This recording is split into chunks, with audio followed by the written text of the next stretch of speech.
요한복음 3장 1절에서부터 11절 말씀을 가지고 우리가 하나님께서 우리에게 주시는 그러한 이야기가 있으니까 우리가 그 말씀 가운데 한번 찾는 시간이 되었으면 좋겠습니다. 이제 3월달이면 대통령을 뽑는 대선 기간이 다가오잖아요. 그러다 보니까 여당이랑 야당에서 대표하는 인물들이 지금 민심을 그리고 또 표를 얻기 위해서 너무나 열심히 주일이 되면 교회를 다니고 있습니다. 교회 가서 출석하고 예배드리는 사진이 이제 뭐 오늘이나 내일이나 해서 어느 교회 가서 예배를 드렸다라고 얘기를 할 건데, 그런데 굉장히 독특한 게 뭐 어떤 후보가 우리 교회에 와서 예배드리고 왔다 그래서 그러한 것들을 자랑하는 성도들이 계시는데 조금 이상하지 않나요? 무엇을 자랑해야 되죠?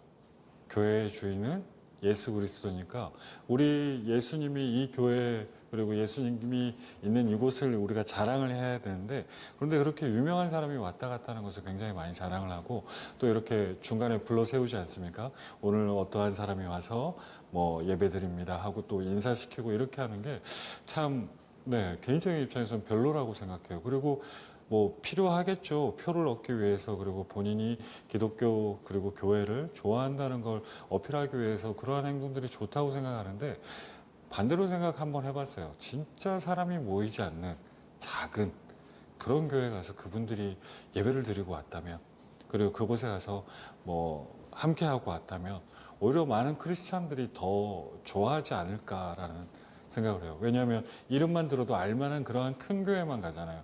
왜? 사람이 많으니까 얼굴을 보고 그리고 그들의 표를 얻기 위해서 그러는데, 대다수의 크리스찬들은 동의하지 않을 것 같아요. 근데 그들이 진짜 작은 교회 가서 정말 관심을 보인다고 그리고 그 낮은 곳에서 함께 했다면, 그렇다면은 아마 사람들이 더 좋아하지 않았을까라는 생각을 한번 해봅니다. 오늘 이 요한복음 3장을 나누기 전에 말씀 마치고도 이 얘기를 할 건데, 하나님은 사실 우리에 대해서 그렇게 관심이 많지 않으신 것 같습니다. 왜냐하면 세상적인 나의 위치, 세상적인 나의 재산, 그리고 세상적인 내가 자랑하는 모든 것에 대해서 하나님은 관심 없으십니다. 때로는 우리가 정말 열심히 교회에서 봉사하고 우리가 이걸로 섬긴다 그럴 때도 하나님은 특별히 거기에 대해서 관심이 없으실 것 같습니다. 왜냐하면 오늘 니고데모 그리고 요한복음 3장 말씀을 통해서 예수님이 집중하는 부분이 어디인가를 알게 된다면 진짜 하나님은 의외로 우리에게 우리가 가진 것에 대해서 관심이 없겠구나라는 것을 깨달을 겁니다. 결론부터 말씀드리면 예수님이 지금 하는 이야기는 딱 하나입니다. 너 말씀과 동행하고 있느냐? 너 성령님과 동행하고 있느냐? 그래서 너 거듭나서 천국 갈 수 있느냐?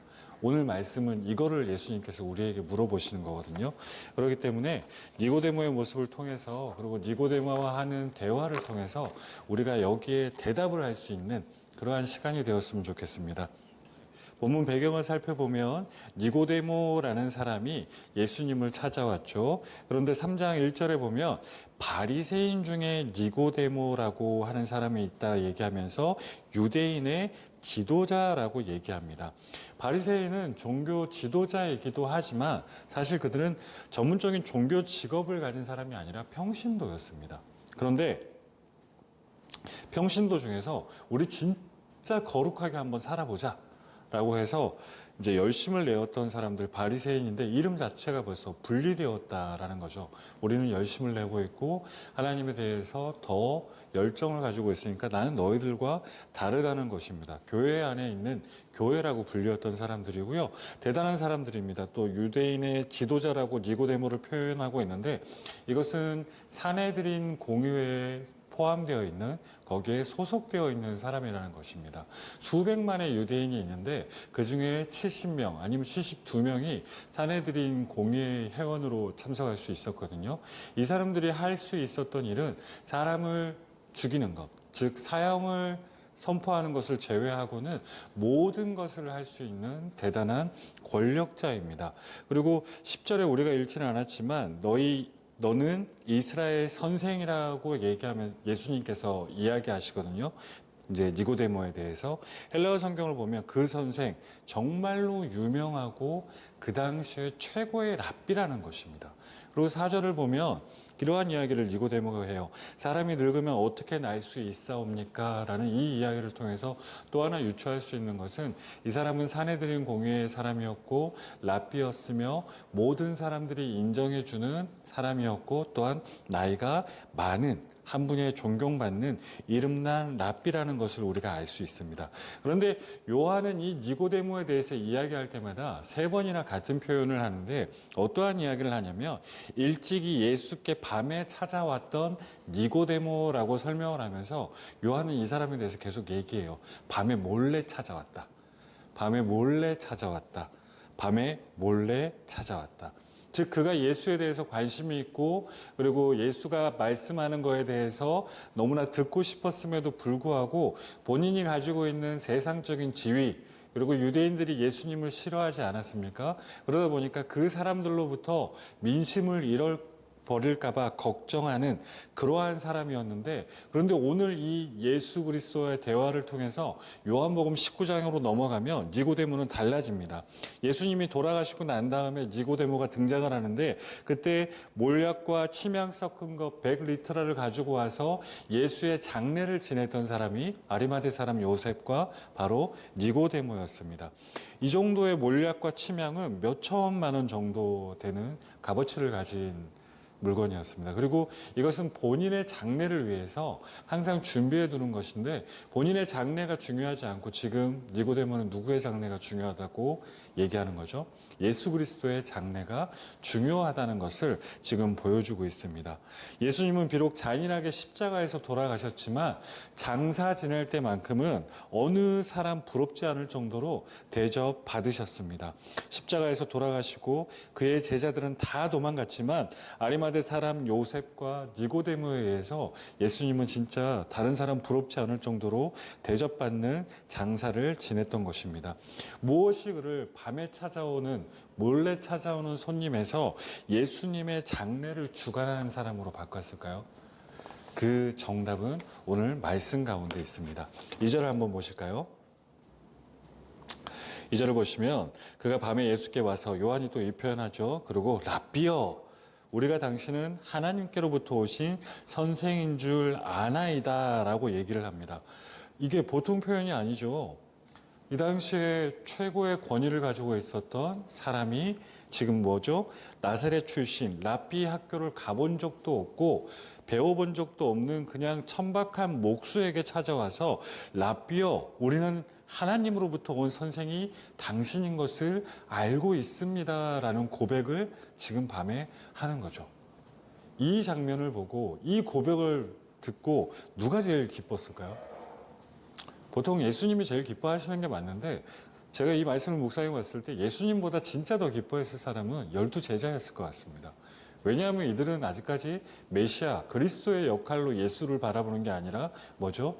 자기의 나라를 구원해주고 로마의 압제로부터 해방시켜줄 하나의 사람으로 보고 있었는데 그런데 자기들이 알고 있는 동네에서 가장 유명하고 그리고 가장 존경받고 사내들인 공회하니까 거의 국회의원이죠. 그 국회의원이 찾아와서 랍비요, 당신은 하나님으로부터 온 사람인 줄 압니다라는 고백을 딱 들었을 때 아마 제자들이 가장 흥분했을 것 같아요.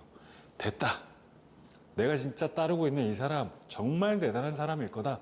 그렇기 때문에 우리가 꾸는 꿈 거의 다 열심당원이었잖아요. 로마로부터 독립시키기 위해서 싸우던 투사들이었잖아요. 그들의 입장에서는 야 해방될 수 있겠구나. 그리고 또 욕심 많았죠. 한 자리 차지하길 원하던 사람들이니까 해방도 될 거고 내가 해방된 이 이스라엘에서 한 자리 차지하겠구나라고 제자들이 제일 기뻐했을 건데 그런데 이렇게 온갖 예의를 갖추고 온갖 정성을 다해서 예수를 칭찬하고 있는데 근데 3절 볼까요? 예수님이 뭐라 그러시죠? 제자들이 깜짝 놀랄 말을 합니다. 대답하여 이르시되 진실로 진실로 내게 이르노니 사람이 거듭나지 아니하면 하나님의 나라를 볼 수 없느니라. 니고데모는 지금 우아한 표현으로 예수님에 대해서 칭찬하고 아부하고 그래서 옆에 제자들은 그 이야기 듣고 너무나 기분이 막 텐션이 업돼 있는데 충격적인 이야기를 하는 거예요. 너 천국 못 가. 아니 이게 말이 안 되잖아요. 막 지금 칭찬하고 그리고 막 어떻게든 대화 한번 해보고 싶은 사람에게 대뜸 너 천국 갈 수 없어라고 얘기하는 겁니다. 그런데 만약에 이러한 이야기를 들었으면 니고데모의 기분이 어땠을까요? 예수님을 굉장히 칭찬했는데 불신자 취급하고 있는 거예요. 그리고 랍비지 않습니까? 자기가 얼마나 하나님에 대해서 잘 알고 있었고, 그리고 또한 자신은 많은 사람을 하나님 나라에 들어가게 해주는 도우미이며 목자이며 영혼의 교사라고 생각하고, 자기는 천국에서 벌써 자기의 자리가 있다라고 생각하는 사람에게 예수님이 단호하게 얘기하는 겁니다. 천국 갈 수 없을지도 몰라. 천국 못 가. 이러한 얘기하면 사실 굉장히 기분 나빠야 되고 화가 내야 되는데, 만약 저에게도 그렇게 얘기하면, 야, 네가 목사인데, 야, 네 그래가지고 천국 가겠냐? 너 못 갈걸? 누가 저한테 이런 얘기하면, 야, 너 어디야? 너 뭐 배운 사람이야? 야, 내가 신학대학원까지 나온 사람이야. 근데 네가 나한테 하나님에 대해서 천국 못 간다고 얘기해? 그럼 저는 그 자리에서 멱살을 붙잡고 싸울 것 같아요. 그런데 니고데모는 전혀 그렇지 않습니다. 얼마나 처참하고 얼마나 힘든 이야기일지 분명함에도 불구하고 그는 진리를 알기 위해서 예수님의 이러한 냉대함에 전혀 개의치 않았습니다. 그러다 보니까 진실로 진실로 내게 이르노니 거듭나지 아니하면 하나님의 나라를 볼 수 없다. 너도 못 가. 라는 얘기를 들었음에도 불구하고 4절 바로 물어보죠. 사람이 늙으면 어떻게 날 수 있사옵나이까? 두 번째 모태에 들어갔다가 날 수 있사옵나이까? 라고 하면서 정말로 예수님 입장에서 보면 똥딴지 같은 소리를 지금 하고 있는 거예요. 예수님께서 3절에서 하신 말씀은 영적으로 거듭나야 된다. 본어게인 해야 된다. 그런데 이렇게 영적으로 거듭나야에 대해서 얘기를 하고 있는데 니고데모는 뭐라 그랬죠? 다시 엄마 태 속으로 들어가야 됩니까? 그렇게 해야지만 내가 천국 가고 살 수 있습니까? 이렇게 딱 물어보는 거예요. 그때 5절에 예수님께서 방법을 딱 얘기해 주시죠. 진실로 진실로 내게 이르노니, 진실로 진실로 이 표현이 굉장히 중요한 게요. 아멘 아멘 이 뜻인데, 이게 왜 중요하냐면 어느 누구도 이 표현을 쓴 적이 없어요. 어느 누구도 진짜로 뭐 모든 책을 찾아봐도요. 유대문헌 어디에 탈무드나 미시나나 뭐 어디에도 찾아봐도 아멘 아멘 너에게 말한다 이 표현을 쓴 사람이 없는데, 지금 예수님께서 이 표현을 지금 두 번 쓰시잖아요. 너 진짜 3절에 진실로 진실로 내게 이르노니 너 못 갈 수도 있어. 그리고 5절에 이제 정답을 알려주는 거죠. 진실로 진실로 내게 이르노니, 하나님만 신만이 쓸 수 있는 말이거든요. 그 정도로 진리이고 거룩하고 완벽한 말이거든요. 그 완벽한 허언이 아니죠. 완벽한 말을 하시면서 답을 알려주시는 거예요. 진실로 진실로 이거밖에 답이 없다. 너한테 알려주는데, 사람이 물과 성령으로 나지 아니하면 하나님의 나라에 들어갈 수 없다라는 것을 이야기하면서 지금 이 니고데모에게 천국 갈 수 있고 하나님 나라에 갈 수 있는 조건에 대해서 예수님께서 분명하게 얘기해 주세요. 근데 이 5절 말씀을요, 신천지가 되게 좋아하고요, 성공회가 좋아하고, 그리고 가톨릭이 되게 좋아합니다. 왜냐하면 성공회와 가톨릭은 물세례를 통해서만 성도가 중생할 수 있고, 그리고 거듭날 수 있다고 믿기 때문이거든요. 그래서 신천지는 물을 씨로 해석하기도 하고, 그 물을 교주 이만이다. 여기에 물과 성령으로 나지 아니하면, 근데 여기서 물이 뭐 이만이다 이런 이야기를 하면서 이 표현을 굉장히 좋아하거든요. 그러다 보니까 야, 물과 성령으로 거듭나는 게 물로 받는 세례구나라고 이렇게 단편적으로 생각할 수 있는데, 그런데 이거는 예수님이 하신 말씀에서 우리가 힌트를 찾아내야 돼요. 요한복음 4장 14절에 보면 이렇게 얘기하세요.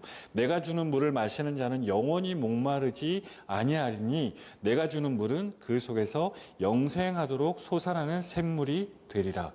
내가 주는 물을 마시는 자는, 여기서 예수님께서 주는 물이 무엇일까요? 예수님의 말이잖아요. 그 말이 기록된 게 어떤 거죠? 말씀이라는 거예요. 그러니까 이 물은 말씀이거든요. 말씀으로, 사람이 말씀과 성령으로 나지 아니하면 하나님 나라에 들어갈 수 없다라고, 말씀과 성령만이 영혼을 거듭나게 한다라고. 그래서 네가 거듭나야지만 니고데모야, 말씀과 성령을 통해서 거듭나야지만 네가 하나님 나라를 볼 수 있다라는 것을 오늘 예수님께서 우리에게 알려주고 계시는 것입니다. 간단하죠. 그 당시 유대인들은 자기들의 의에 의해서 자기들의 노력에 의해서 그리고 자기의 신분에 의해서 천국에 갈 수 있다라고 생각을 했습니다. 하나님과 가까워질 수 있을 거라고 생각을 했습니다. 그러나 이 나사렛에서 온 이 목수는 예수님은 이 모든 것을 뒤엎어 버리셨습니다. 그게 아니고 말씀과 성령으로 거듭나야지만 그래야지만 하나님 나라에 갈 수 있다라고 이야기를 하는 것입니다. 저도 얘기했지만 하나님은 의외로 우리에게 관심이 없습니다. 예수님 모습을 통해서 알 수가 있죠. 그 높은 신분을 가진 사람이 밤에 몰래 찾아올 정도로 자기의 모든 것을 버리고 찾아온 그 사람에게 예수님이 하고 싶은 이야기는 단 하나였습니다. 차 한 잔 대접하고 물 한 잔 먼저 꺼내주고 먼 길 오느라 고생하셨습니다. 감사합니다 하고 손 한번 잡아줄 수 있는데 예수님은 지금 급하십니다. 너희가 알고 있는 게 틀렸어. 바리새인들아, 너희는 너희의 의를 자랑하고 너희의 위치를 자랑하고 너희가 최고라고 생각하고 그걸 통해서 천국 갈 수 있을 거라고 자랑하고 있는데 그거 절대 아니거든. 물과 성령으로 거듭나지 않으면 하나님 나라를 볼 수 없거든. 예수님은 지금 여기에만 꽂혀 있으니까 이 사람을 위해서 할 수 있는 그 행위들을 안 하시는 거예요. 대접해야 되고 좋은 말로 덕담을 나눠야 되고 이게 없이 바로 그냥 단도직입적으로 바로 치고 들어가신 거예요. 물과 성령 거듭나야 된다. 그렇지 않으면 너가 하나님 나라를 볼 수가 없어. 니고데모야. 맞잖아요. 세상적인 나의 위치, 나의 재선, 나의 인맥, 내가 자랑하는 모든 것들에 대해서 하나님 관심이 없으십니다. 우리가 천국 갔을 때도 하나님은 우리에게 그거 안 물어보실 거예요. 너 몇 평에 살다 왔고, 너 어떤 차 끌고 다녔고, 너 어떠한 일 하다 왔고, 이런 거 전혀 안 물어보시고, 맡겨진 일 잘 하다 왔니? 말씀과 성령과 함께 동행하다가 왔니? 하나님이 물어보신 거 그거 하나거든요. 그렇기 때문에 우리가 우리의 우선순위와 우리의 가치관을 예수님의 가치관과 하나님의 우선순위로 바꾸어야 될 것 같습니다. 제자들의 모습이 우리의 모습입니다. 신나죠. 내가 믿는 예수님을 섬기는 사람들이, 그 유명한 사람들이, 앞으로 대통령 될 사람들이 우리 교회에 왔다더라. 너무나 신날 겁니다. 그걸 자랑할 겁니다. SNS에 돌아다니잖아요. 우리 교회에 누구 왔다. 우리 뭐 했다. 근데 진짜 본질은, 진짜 예수님은 여전히 다급하게 우리에게 얘기하고 계실 겁니다. 그게 중요한 게 아니고, 여기 누가 와서 우리가 유명해지는 게 중요한 게 아니라, 말씀 가운데 거하고 있느냐, 성령님과 동행하고 있느냐, 하나님께서 맡겨주신 우리의 일을 거룩하게 잘 감당하고 있느냐, 그게 예수님께서 우리에게 지금도 부탁하는 거고, 우리에게 말씀하고 계시는 거거든요. 그렇기 때문에 오늘 이 말씀을 통해서 한번 잘 생각해 봤으면 좋겠습니다. 무엇이 중요한가? 어떻게 살아야 될 것인가? 1월 달이잖아요. 새로 시작한 한 해 우리가 포커스를 잘 맞추고 우리의 가치관을 한번 잘 맞춰서 하나님 앞에 달려나갔으면 좋겠습니다.